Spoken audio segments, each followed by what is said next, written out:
खबर ने as a Pakistani मेरे पाँव के नीचे से जमीन निकाल दी। सी पैक की तमाम फंडिंग रोक दी।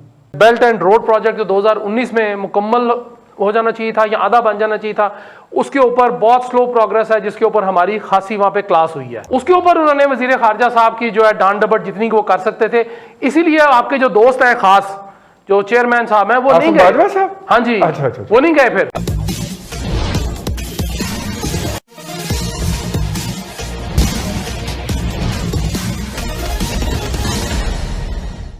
अभी आपने जो सुना वो बिल्कुल सच सुना।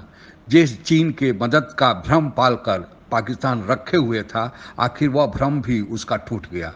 चीन ने स्पष्ट शब्दों में इनकार कर दिया, जबकि चीन ही एक ऐसा देश था जो पाकिस्तान के एफएटीएफ के ग्रे लिस्ट में होने के बावजूद भी सीपैक के माध्यम से निवेश कर रहा था। आइए सुनते हैं आगे की चर्चा। खबर ने एज ए पाकिस्तानी मेरे पाँव के नीचे से ज़मीन निकाल दी। मुल्क चाइना की तरफ से जिसके साथ हमारी दोस्ती जो है वो बहेरा हिंद से गहरी है और कोहे हिमालय से ऊंची है, कि उन्होंने हमें जो है सी पैक की तमाम फंडिंग रोक दी। सी पैक के लिए फंडिंग स्टैंड स्टिल हो जाना और हम बढ़ के मारते फिर रहे हैं कि पाकिस्तान का मुस्तकबिल सी पैक है और पाकिस्तान ये कर देगा सी पैक के ज़रिए। और चाइना ने मुस्लिम उम्मा की क़यादत जो है वो पाकिस्तान के हवाले कर दिया। हमने ये बाकायदा उसके ऊपर 15-15 मिनट के 10-10 मिनट के प्रोग्राम वो जो है जी यूट्यूब के वो वाले चढ़वाए हैं जी, मतलब कि हमारे ज़हन का आप अंदाज़ा करें इससे। वो वाकई ज़मीन निकलने वाली बात ही, बल्कि इससे ज़्यादा की बात है कि वज़ीर ख़ारजा साहब जो ये दौरा अकेला करके आए हैं, उसकी रीज़निंग क्या थी, जो 3 दिन पहले हमने सवाल छोड़ा था उसकी रीज़निंग आज हमें पता चल गई है। मसला सिर्फ इतना सा है कि चाइना ने पाकिस्तान की हुकूमत से रब्ता किया कि फंडिंग जो है सी पैक के लिए सारी की सारी रुक गई है। इसमें रोकी जा रही है। हाँ जी, रोकी जा रही है। और आगे उसने क्वेश्चन मार्क दिया है कि क्या मजीद फंडिंग होगी या कब शुरू होगी, कोई पता नहीं है। मसला ये जी कि 22 टोटल मंसूबे थे सी पैक में जो बनने हैं, उसमें से 9 चल रहे हैं, 8 अभी जो है वो थोड़े थोड़े शुरू हुए हैं, 5 जो है वो बिल्कुल भी शुरू नहीं हो सके।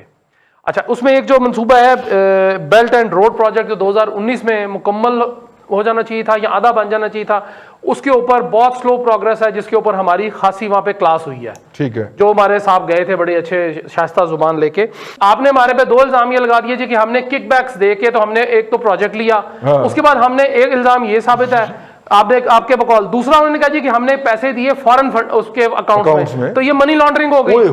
उसके बाद उनका ये तीसरी जो उन्होंने पॉइंट रेज किया, उन्होंने कहा जी कि अगर हमने ये काम किया तो इसका मतलब है कि हम तो वर्ल्ड ओवर जो प्रोजेक्ट लेते हैं तो सारे मनी लॉन्ड्रिंग के जुमरे में आ जाएंगे, तो हम तो गए, हमारे तो अरबों के प्रोजेक्ट्स हैं। फिर उसके ऊपर उन्होंने वजीर खारजा साहब की जो है डांट डपट जितनी वो कर सकते थे, इसीलिए आपके जो दोस्त हैं खास जो चेयरमैन साहब हैं वो नहीं गए।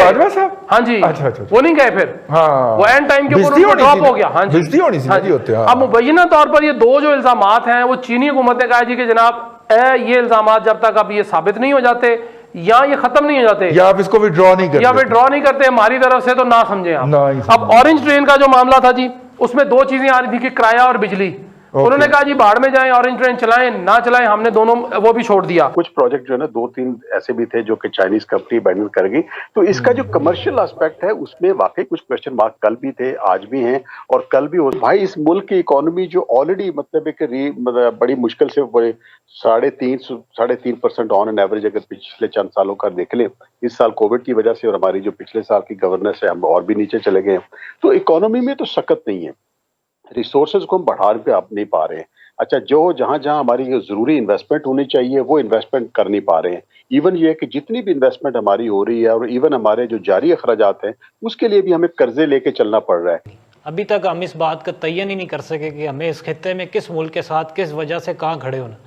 जो लोग हमारे साथ जो किस मुल्क के साथ किस वजह से कहाँ खड़े होना, वाह क्या बात। देखे ना, अभी तो हम कश्मीर कॉज पे जो मुल्क ममालिक हमारा साथ दे रहे थे, हम उनके पास नहीं जा सके। उनके साथ हमने ताल्लुकात खराब कर लिए। सऊदीया जो हमारा हमेशा हमारी माली इमदाद करता है, हमने उसके साथ भी ताल्लुकात खराब कर लिए। अभी तक 2 सालों में हमें ये नहीं पता कि हमने कहाँ खड़े होना है।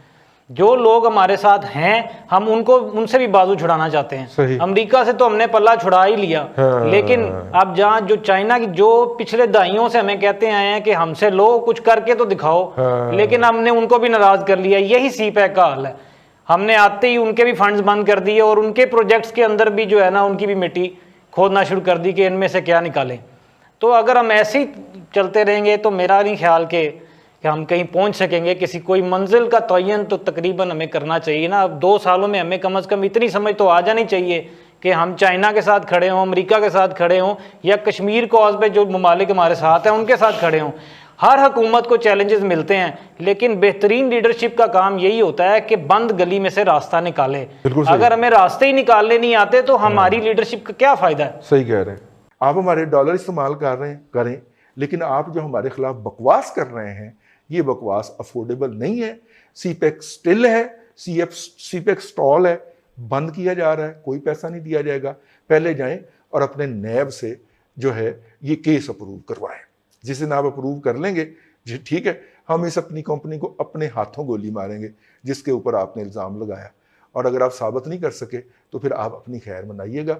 हमारे वज़ीर ख़ारजा साहब ना ये खौफनाक पैगाम लेके आए हैं और अब हमने चाइनीज़ को राम करना है सऊदियों के ज़रिए, और सऊदियों की तरफ जाना पड़ेगा हमारे वज़ीर आज़म को, है नहीं। पहले एक टीम शाहज़ेब खानज़ादा के प्रोग्राम में बैठ के माज़रत की, फिर मीडिया को रिप्लाई करते हुए माज़रत की, फिर जब वो चाइना से वापस आए तो वहाँ पे जो उन्होंने प्रेस कॉन्फ्रेंस की उसके अंदर भी उन्होंने अजमत के गुण गाए कि सऊदी अरब जो है वो हमारा अजीम हमसाया मुल्क है और उसके साथ हमारे बड़े ताल्लुकात हैं। और उस मतलब प्रेस कॉन्फ्रेंस चाइना के विजिट थी, उसमें सऊदी अरब के जनाब वो जो थे वो उन्होंने मेरा मतलब है कि गुण गाने शुरू कर दिए। जो परिचर्चा आपने सुनी उससे स्पष्ट है कि अब चीन भी पाकिस्तान को आर्थिक मदद देने से कतरा रहा है। इस बात का अंदाजा लोगों को तभी हो गया था जब चीन पाकिस्तान को ठुकराकर ईरान में $400 बिलियन का निवेश करने का प्रस्ताव किया।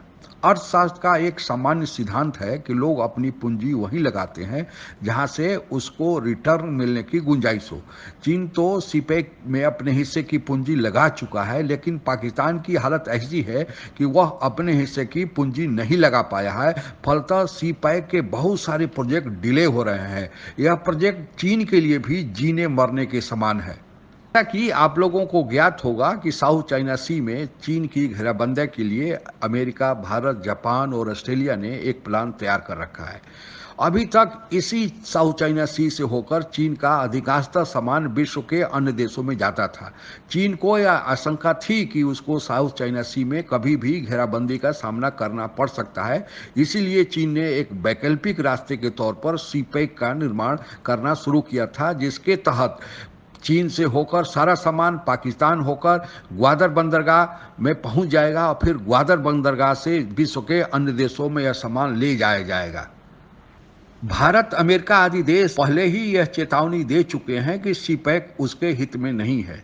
कारण सीपेक के अंतर्गत बनने वाली रोड से सामान तो चीन का जाएगा, पर जो रोड पर आने वाली लागत है उसे पाकिस्तान को देना होगा।